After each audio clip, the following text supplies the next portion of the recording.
പ്രിയപ്പെട്ടവരെ, ഞാന് കോട്ടയം ഈരേക്കടവ് എന്ന് പറഞ്ഞ സ്ഥലത്താണ്. ഈ ബൈപ്പാസ് റോഡിലാണ്. നമ്മൾ ലുലുലോട്ട് പോണ വഴിയാണ്. ഇവിടെ ഒരു ചെറിയ കട നമ്മൾ വച്ച് കൊടുത്തിട്ടുണ്ട്. 2 ദിവസം മുമ്പ് ഇവരെന്നെ വിളിച്ചിട്ട് പറഞ്ഞ്, ചേട്ടാ എന്തെങ്കിലും ആഹാരത്തിനുള്ള വഴി ചെയ്തു തരുമെന്ന് ചോദിച്ചു. 3 പിള്ളേരുണ്ട്. മോൾക്കാണെന്നുണ്ടെങ്കിൽ ഹാർട്ടിൽ 2 ഹോളുണ്ട്. മോന് ജന്മനാ തൈറോയ്ഡ് രോഗിയാണ്. പുള്ളിയുടെ ഭർത്താവാണെങ്കിൽ കിടപ്പ് രോഗിയാണ്. പിന്നെ ഉള്ളത് 6 വയസ്സുള്ള ഒരു കൊച്ചാണ്. വേറെ ആരുമില്ല. ഇവര് ഒറ്റയ്ക്കാണ് ഈ 3 പേരുടെയും ചെലവ് നോക്കണത്.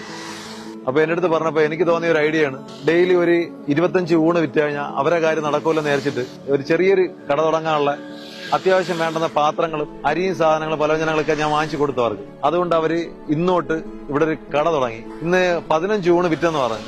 നിങ്ങൾ ഇതുവഴിയൊക്കെ പോകുമ്പോൾ ഇവിടെ ഇറങ്ങി ഒന്ന് ആഹാരം കഴിച്ചിട്ട് പോയാൽ ആ വരുമാനം കൊണ്ട് അവർക്ക് ആ 3 പേരെ ചിലവ് നടത്തിക്കൊണ്ട് പോകാൻ പറ്റും. അതുപോലെ തന്നെ സാമ്പത്തികമായിട്ട് വളരെ കഷ്ടപ്പെട്ടിട്ടാണ് ഇവര് ജീവിക്കുന്നത്. സ്ഥലമില്ല, സ്വന്തമായിട്ട് വീടില്ല.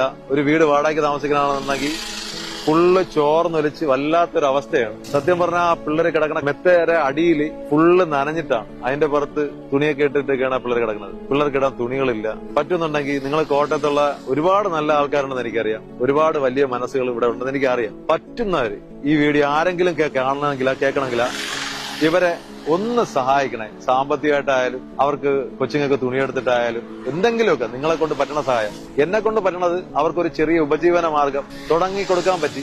അത് ഞാൻ ചെയ്തിട്ടുണ്ട്. ഇനി നിങ്ങൾ ഇവരെ ഒന്ന് ഏറ്റെടുക്കണേ. ഇതൊരു അപേക്ഷയാണ്. അത്ര അവസ്ഥയിലാണ് അവർ. അതുകൊണ്ടാണ് ഞാൻ തിരുവനന്തപുരത്ത് നിന്ന് ഇവിടെ വന്നിട്ട് ഒരു സംഭവം ചെയ്തിട്ട് പോണത്.